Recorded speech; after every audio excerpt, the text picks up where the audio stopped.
안녕하세요. 블루라크롬에 오신 여러분 환영합니다. 대표팀이 참가한 VNL 대회 한국팀 일정이 끝났고 이번 달 29일부터는 이제 코보컵이 열립니다. 10월 개막하는 V리그를 앞두고 오프 시즌 각 팀들이 중간 평가가 될 코보컵인데요. FA 등을 통해 각 팀 선수단 구성에 변화가 있고 미카사 볼로 공인구도 바뀌고 해외 초청팀 태국의 촌부리 팀도 참가하는 등 이번 코보컵 상당히 재미가 있을 것 같습니다. 네, 코보컵을 앞두고 각 팀별로 주요 이슈들 한번 살펴보겠습니다. 오늘 첫 시간은 바로 흥국생명입니다. 먼저 흥국은 아본단자 체제를 강화했습니다. 티리케 리그 시절 아본단자와 함께했던 외국인 코치 2명을 합류시켜 아본단자 사단을 완성시켰고요. 고생 많았던 김대경 코치는 수석 코치로 승진하면서 외국인 코치와 선수들을 조율하는 그런 역할을 할 것 같습니다. 방출자는 박상미, 김민지, 김지우, 김서윤 4명입니다. 박상미를 제외하고는 신예들을 내보냈고요. 대신 은퇴 얘기가 있었던 김혜란 리베로나 김나휘는 붙잡았고요. 올해 흥국은 김연경의 마지막 시즌이 될 가능성 무척 높죠. 무조건 윈나우로 달려야 하고요. 외국인 선수는 일찌감치 얘기 나왔던 옐레나와 재계약했고 아코는 177cm, 24살, 일본의 혼혈 선수 레이나 토코쿠를 지명했습니다.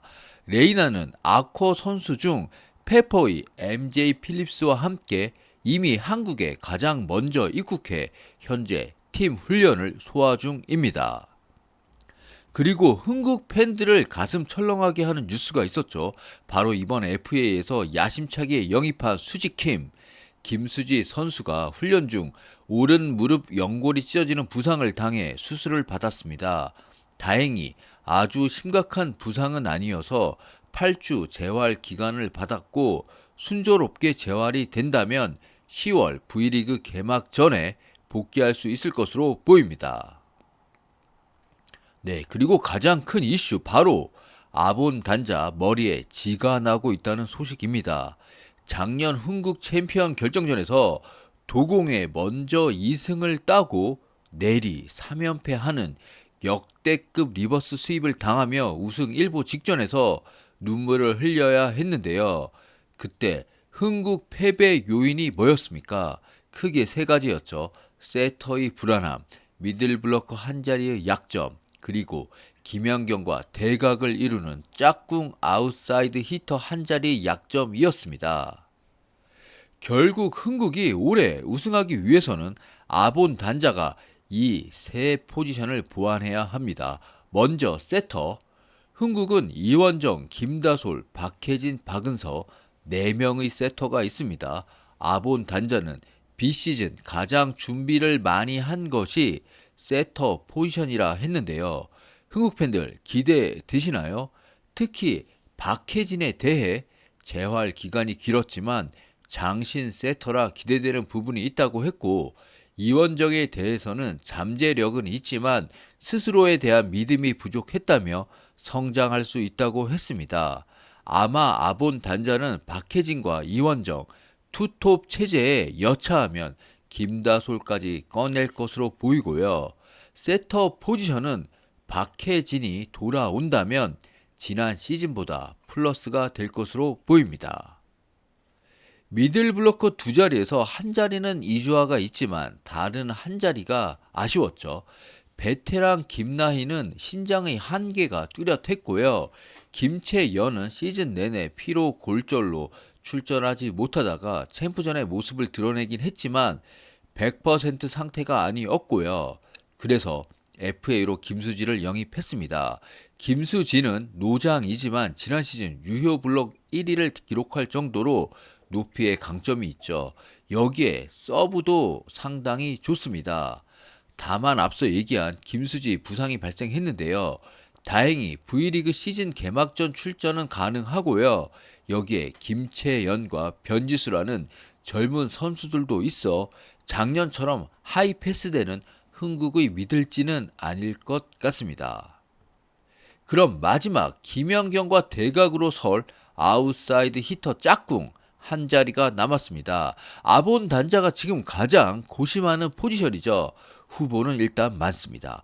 김미연, 김다은, 정윤주에 이번에 아코로 뽑은 레이나 토코쿠까지 무려 4명이나 됩니다. 지난 시즌은 대부분 김미연이 주전으로 뛰었고 김다은이 백업으로 나왔죠. 근데 이번 VNL에서 많은 배구 팬들이 보셨다시피 대표팀 처참한 성적 속에서도 김다은이 갑툭튀 했습니다.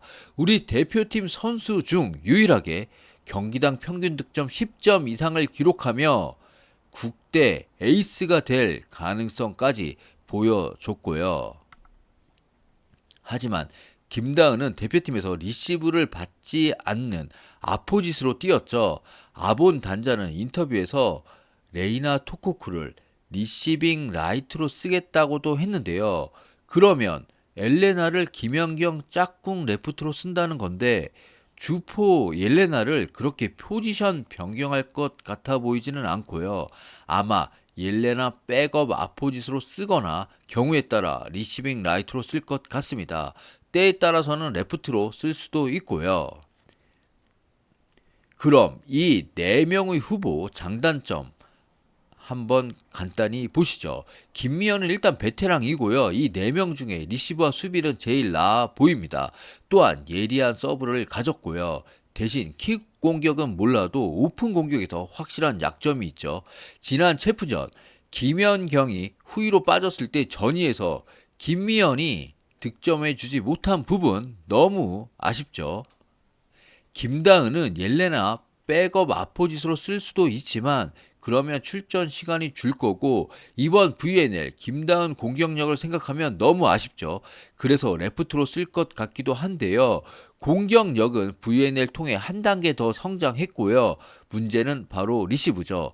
과연 얼마나 버틸 수 있을지.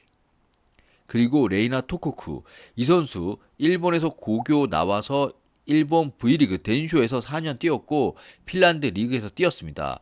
이 선수 상당히 미지수죠. 일본에서는 거의 백업으로 많이 못 뛰었고 핀란드에서는 경기당 16득점, 공격 성공률 38% 기록했습니다. 주로 아포짓으로 뛰어서 리시브는 거의 받지 않았는데요. 레프트로 뛸 수 있고 리시브도 된다는 얘기가 있지만 결국 까봐야 알 것 같습니다. 끝으로 정윤주 2021년 입단한 이번 시즌이 3년 차에 들어가는 20살 신의 선수고요. 흥국 팬들이 많이 기대하는 선수죠. 176cm 신장으로 키는 크지 않지만 상당히 좋은 점프력과 공격력을 보여주는 선수인데요. 역시 리시브와 수비가 약점이고요. 경험도 많이 부족하죠. 따라서 이번 시즌 바로 주전으로 올라오기에는 좀 어려워 보입니다. 어쩌면 이번 코브에서 발표한 여자 배구 개선안 있었죠. 거기 3년차 이하 선수들 해외 진출 지원하겠다는 부분이 있는데요. 여기에 해당되는 선수일 수도 있는데 문제는 정윤주 의지도 의지지만 과연 받아줄 해외팀이 있냐도 문제입니다. 네, 이렇게 보면 김연경 짝꿍은 아무래도 김미연과 김다은 2파전으로 보입니다. 방패 김미연과 창 김다은이 창과 방패의 대결이라 할 수 있고요. 과연 머리에 지나고 있는 아본 단자 어떤 선수를 김연경의 대각 짝꿍으로 낙점할지 엄청 궁금합니다. 배구팬 여러분은 흥국의 남은 아웃사이드 히터 한 자리 누가 차지할 것으로 예상하시나요? 지금까지 시청해주셔서 대단히 감사합니다. 블루라커룸이었습니다.